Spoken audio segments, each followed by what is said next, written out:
Saludos, les habla la periodista Omaya Sosa Pascual, editora de la revista de Salud Mental y Bienestar Es Mental. Nos encuentran en esmental.com y en las redes sociales. Hoy estaré conversando con Lisbeth Santiago Mercedes, nutricionista dietista, y con Susana González, coach en psicología de la alimentación, sobre los riesgos de la obsesión por la comida sana. Una tendencia que vemos cada vez más fuerte por distintas razones, de verdad la motivación por estar más saludable hasta todo lo que se mueve pues en las redes sociales y demás, que no todo es necesariamente saludable como se pinta. Por favor, vayan conectándose y vayan compartiendo este live, que estamos en una introducción informal, pero va a estar bien interesante porque esto se conoce como la ortorexia, esta obsesión, y aunque no es un diagnóstico como tal en el manual de psiquiatría en estos momentos, sí ya se considera una conducta de preocupación que está siendo mirada por los profesionales de la salud mental con sus consecuencias, y en el futuro se entiende que podría estar entrando como un trastorno en este manual. Así que todas estas personas, o si conoce usted a alguien que tiene quizás una preocupación demasiado extrema con cómo come, cómo mide todo lo que, ¿verdad?, va a ingerir, comparta este live y dígale a que se conecten para que se beneficien, porque como dije, van a poder estar también haciendo sus consultas y preguntas en vivo con estas dos profesionales que tenemos ahora mismo con nosotros.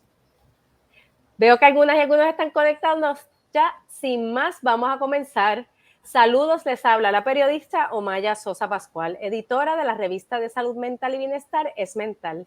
Nos encuentran en esmental.com y en las redes sociales. Hoy estaré conversando con Lisbeth Santiago Mercedes, nutricionista dietista, y con Susana González, coach en psicología de la alimentación, sobre los riesgos de la obsesión por la comida sana. Todas y todos debemos aspirar a comer saludable para mantener nuestro cuerpo y mente funcionando bien, pero cuando este deseo se convierte en un pensamiento constante de medirlo todo y llevarlo al extremo, se convierte en un problema que se conoce como la ortorexia. Aunque esta condición es una reciente y aún no figura como un diagnóstico formal en el manual de psiquiatría, es una conducta que representa un problema y que está siendo abordada por los profesionales de la salud mental. ¿Cuáles son los indicadores a los cuales debemos estar pendientes para cuando esto se convierte en una obsesión? ¿Cuáles pueden ser las consecuencias de esta conducta? De esto y demás nos estarán hablando nuestras invitadas, expertas en el tema, quienes además estarán disponibles para contestar sus preguntas. Así que vayan escribiéndonos en la sección de comentarios de las páginas de Facebook de Desmental o de FHC Salud Mental, que los estaremos leyendo en vivo. Además, compartan este live para que se beneficien sus familiares y amistades. Este Facebook Live es parte de una colaboración de la revista Es Mental con FHC First Healthcare. FHC es una empresa coordinadora de servicios de salud mental, filial de UHS Inc. y entidad hermana del Hospital Panamericano. Nuestro propósito con esta serie es ofrecerles a ustedes herramientas prácticas para abordar distintos retos de la vida diaria a través de profesionales, y también tener un espacio de intercambio para que ustedes puedan, ¿verdad?, aclarar sus dudas y hacer sus comentarios. Nuevamente, compartan el live y sin más, comencemos con la conversación. Bienvenidas a ambas. Gracias. Quisiera conversar por la nutricionista dietista, por usted, Lisbeth Santiago Mercedes. ¿Qué es lo que ocurre cuando las personas buscan que su alimentación sea literalmente perfecta? ¿Y cuáles son esas señales de que algo no anda bien o puede traer problemas la forma en que se está comportando esta persona? Pues mira, Omaira, una de las señales, algo que nos puede estar indicando de que estas personas ya están, ¿verdad?, ya están cayendo en lo que es una obsesión como lo que es la ortorexia, es que estas personas dedican demasiado tiempo a pensar en lo que van a comer, dedican demasiado tiempo a la preparación y a la compra de los alimentos. Leen constantemente etiquetas nutricionales, se obsesionan con investigar sobre ingredientes. Además de dedicar, ¿verdad?, todo este tiempo, se sienten culpables si en algún momento no logran cumplir con estos alimentos que ellos le llaman que son, ¿verdad?, los más saludables. Estas personas tienen una obsesión con que todo lo que consuman sea extremadamente saludable, y aquellos alimentos que no cumplen con estas características los catalogan constantemente como que son peligrosos. Entonces siempre tienen como este miedo constante por consumir estos alimentos. Si por ejemplo van a algún cumpleaños o a algún evento, están preguntando qué va a haber de menú, qué es lo que va a haber de comida, porque esto les causa ansiedad. O sea, ellos tienen que estar preparados para cada situación, o sea, no pueden improvisar, no pueden llevarse a la boca algo que no sea de lo que ellos catalogan que es saludable. Eso empieza a contestar un poco la segunda pregunta que tenía, pero me llama la atención. Quisiera preguntarle antes si esto es algo que están viendo con relativa frecuencia en las prácticas de nutrición y dietismo, por ejemplo. Pues por lo menos en mi caso yo sí he identificado algunas personas, no puedo decir que es la mayoría realmente porque le mentiría, pero sí sé de otras colegas que reciben mayor número de población de personas que tienen algún trastorno de la conducta alimentaria y sí reciben personas que, ¿verdad? Que presentan pues ortorexia, o sea, esta obsesión porque todo lo que consuman sea extremadamente saludable y entonces no se dan oportunidad para comer otro tipo de, ¿verdad? De alimentos. Eso es algo que uno pues en la calle lo ve y uno mismo, ¿verdad? Hasta culpable se siente porque uno lo practica. A veces yo estoy escuchando atentamente a ver si uno también cae en esta conducta sin quererlo, ¿verdad? Ver las etiquetas, porque pues cada vez más se promociona y se promueve que debemos tener cuidado con lo que estamos ingiriendo.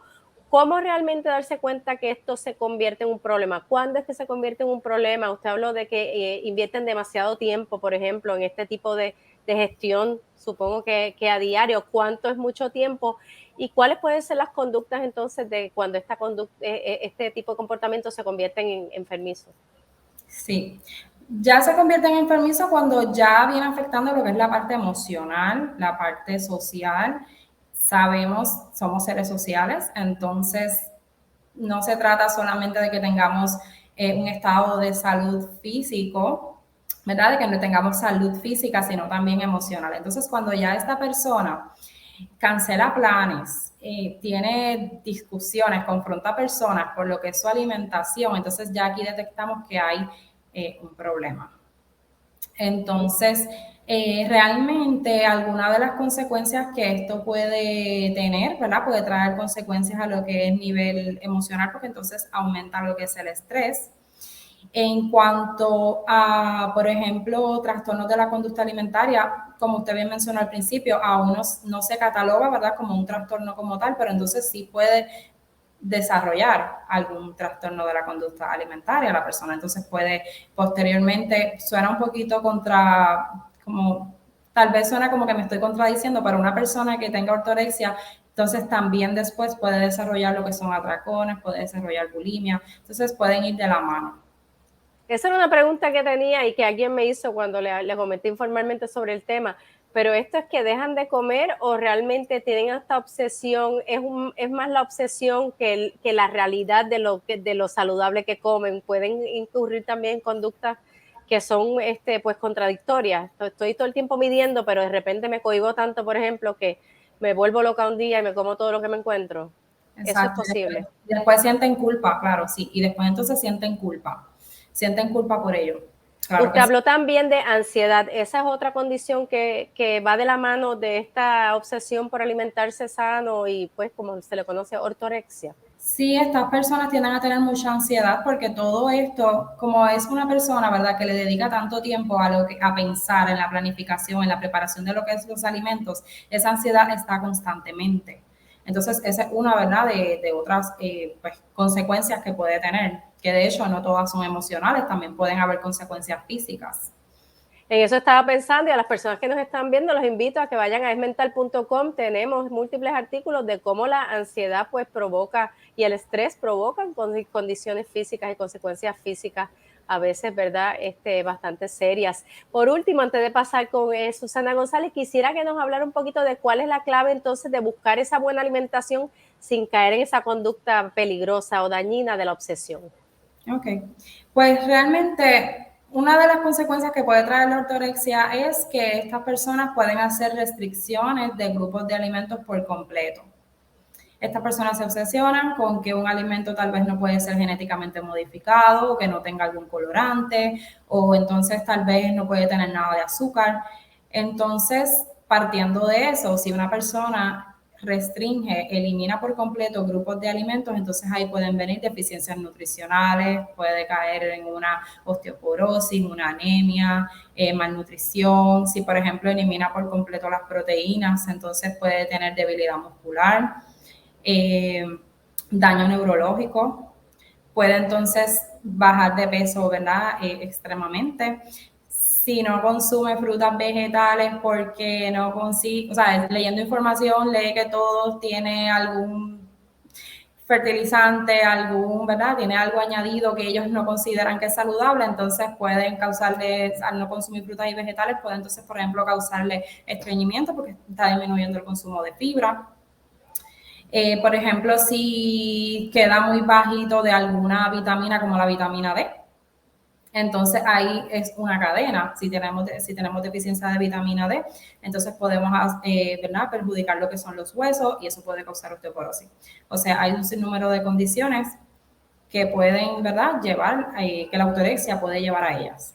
Y en ese ánimo de usted buscar ser saludable, pues según nos está comentando la nutricionista dietista, usted puede terminar en el extremo totalmente opuesto, con enfermedades bastante serias. ¿Cómo,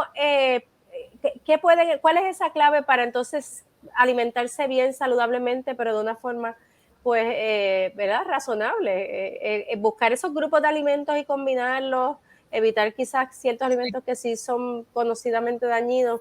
¿Qué recomendaría usted? Sí, esto puede sonar un poco cliché, pero el balance es sumamente importante. Por ejemplo, se ha hablado del daño que pueden causar las grasas saturadas, las grasas trans. Grasas saturadas, en la evidencia ha mostrado que la persona no tiene que tener un cero consumo de grasas saturadas, podemos llegar a un 10% de las calorías totales.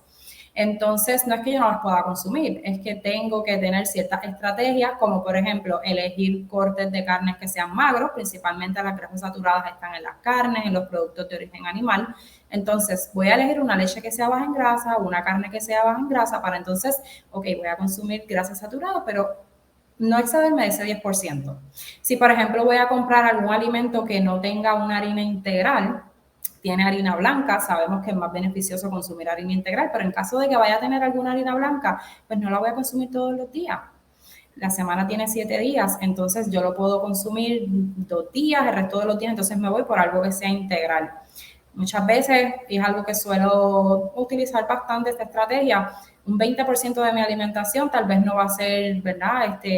Tal vez como nosotros queremos, con alimentos integrales, carnes magras, pero entonces ese otro 80%, la mayoría de la alimentación, entonces sí voy a hacer todo posible porque sea lo más saludable posible, ¿verdad? O sea, balance y moderación es lo que escucho aquí. Santiago Concepción dice: lo felicito, una gota de prevención es mejor que una libra de tratamiento. Y nos hace una pregunta que Santiago no la entiendo bien. Dice: ¿cómo puedo integrarme en otro? Y la palabra parece última, quedó mal.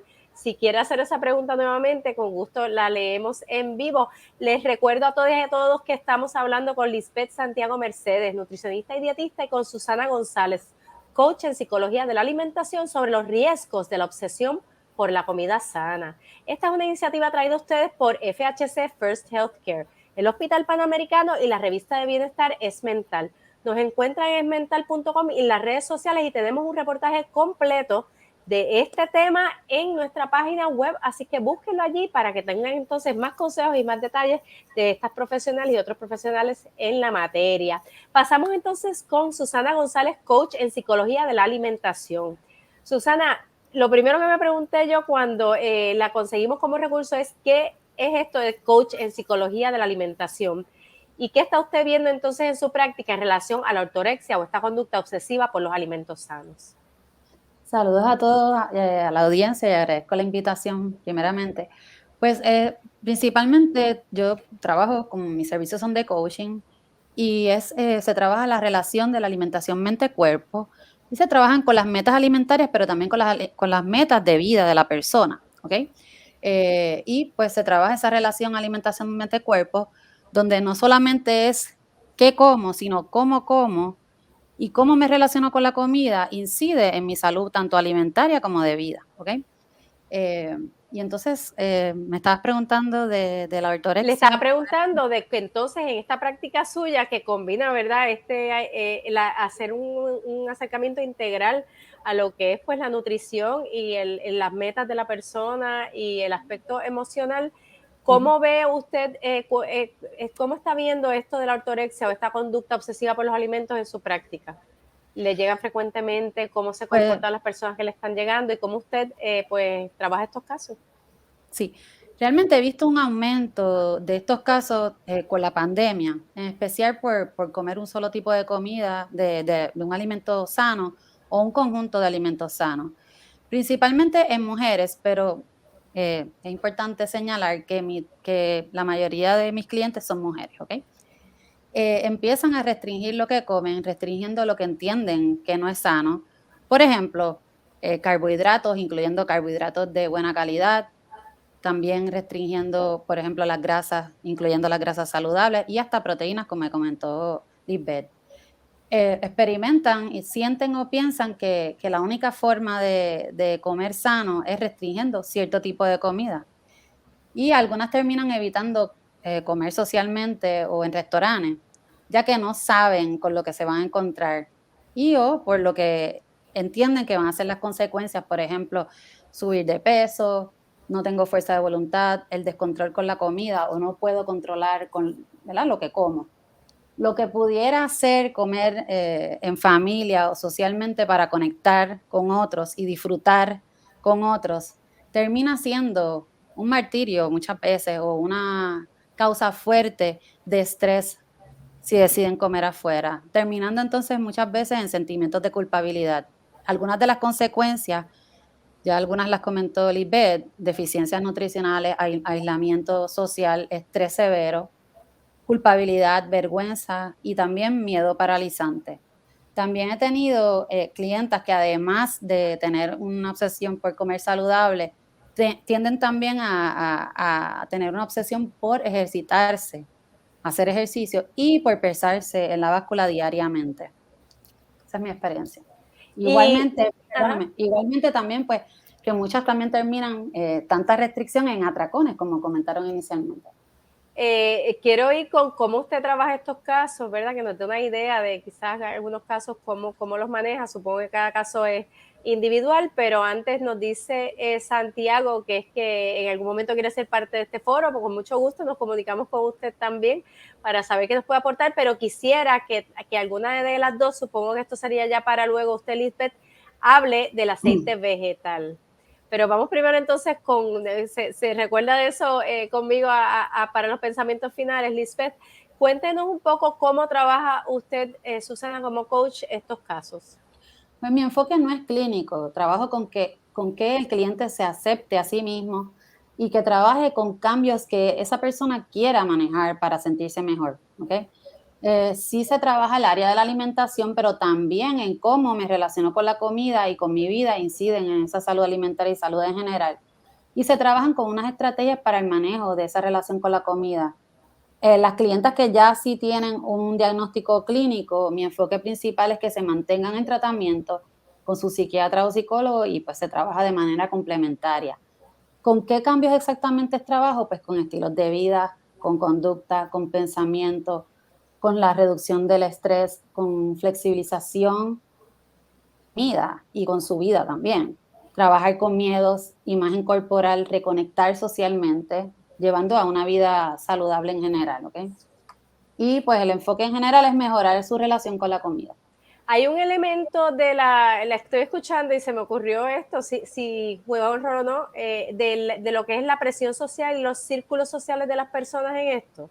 Eso juega un De- rol en cómo terminan viendo los alimentos, ¿verdad? Y esta obsesión por quizás estar de- demasiado saludable o demasiado delgada. definitivamente presión social, comparación,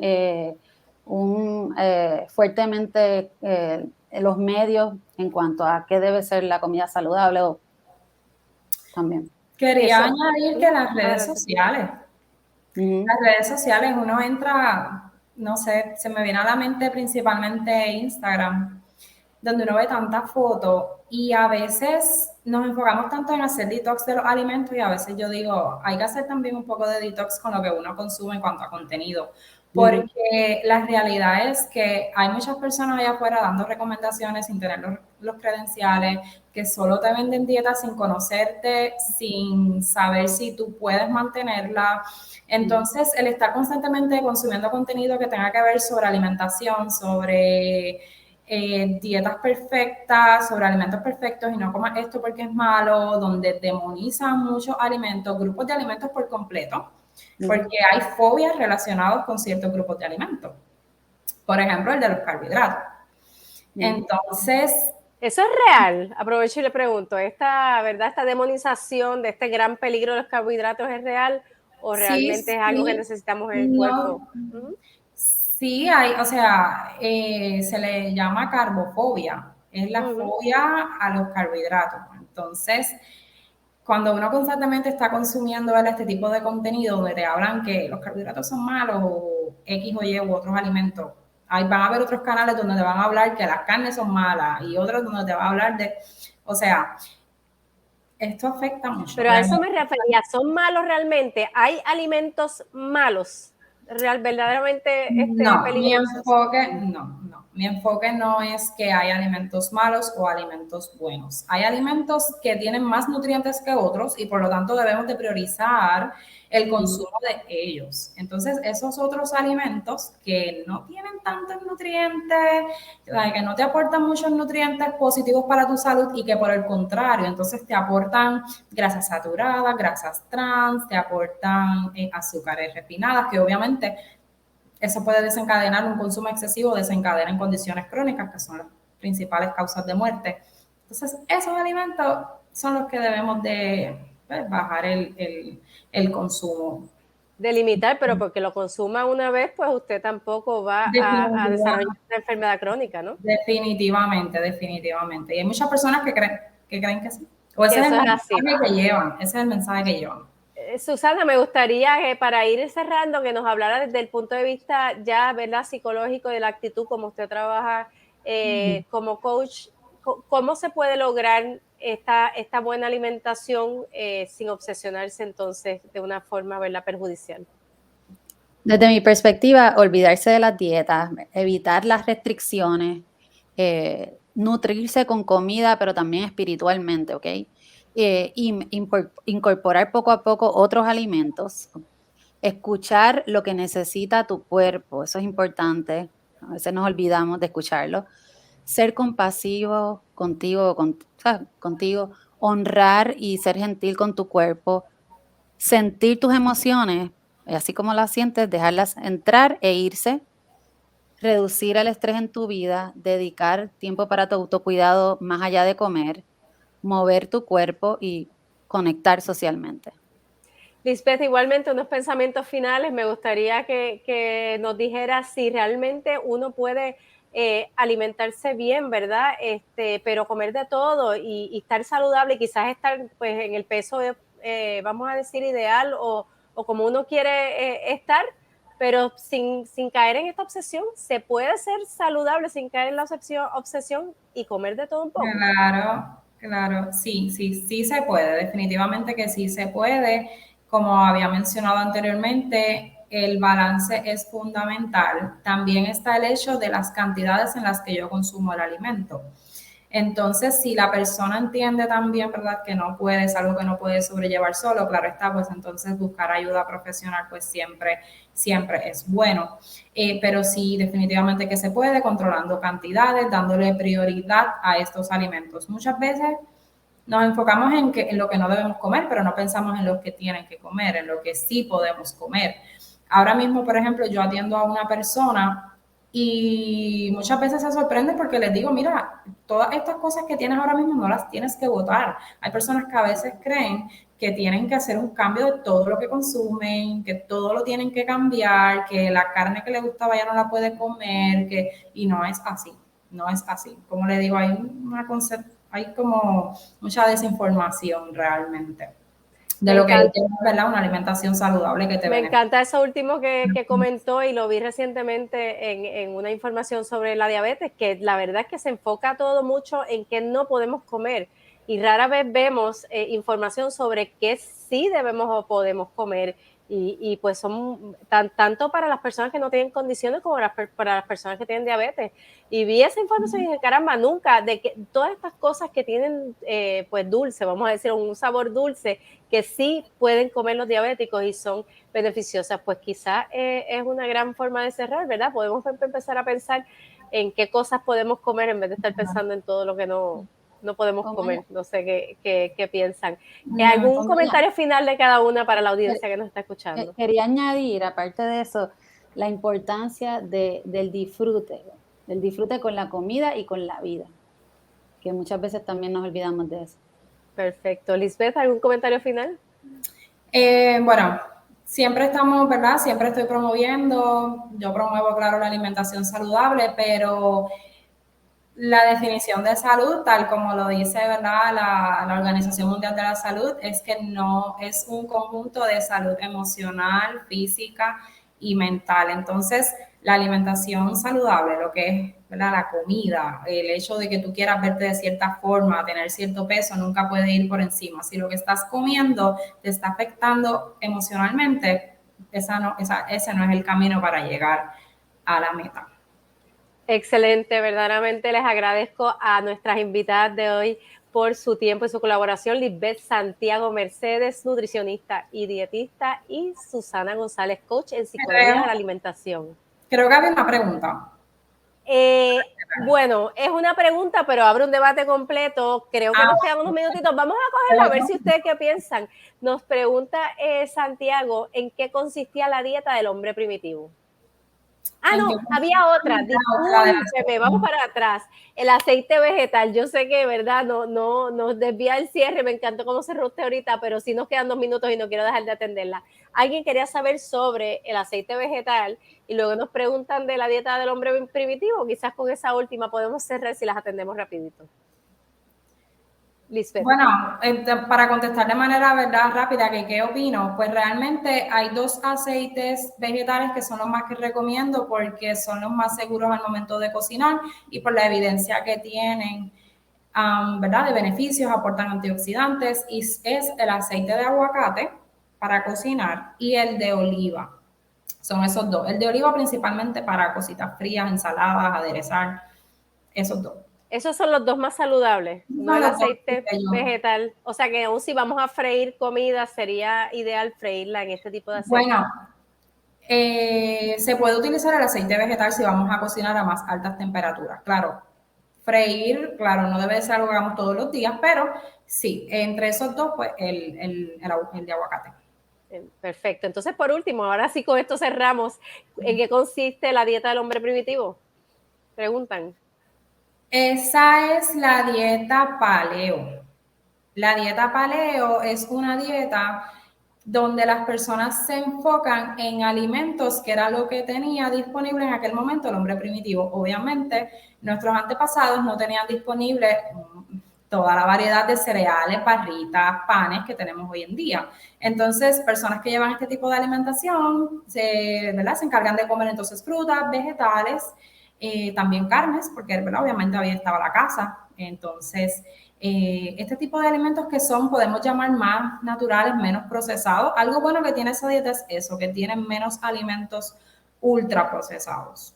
Excelente, pues ahora sí nos vamos despidiendo y contestamos la pregunta de todas y todos. Les agradezco nuevamente a ambas, a nuestras invitadas de hoy, Lisbeth Santiago Mercedes, nutricionista dietista, y a Susana González, coach en psicología de la alimentación. Pueden visitar esmental.com, donde tenemos entrevistas sobre este tema y más detalles. Además, recuerden seguirnos a Esmental y a FHC Salud Mental en las redes sociales para que se enteren de nuestro próximo Facebook Live con interesantes temas. También agradecemos a FHC por su apoyo y a los profesionales que colaboran con nosotros. Sin más, los dejamos a todas y a todos con buenos deseos.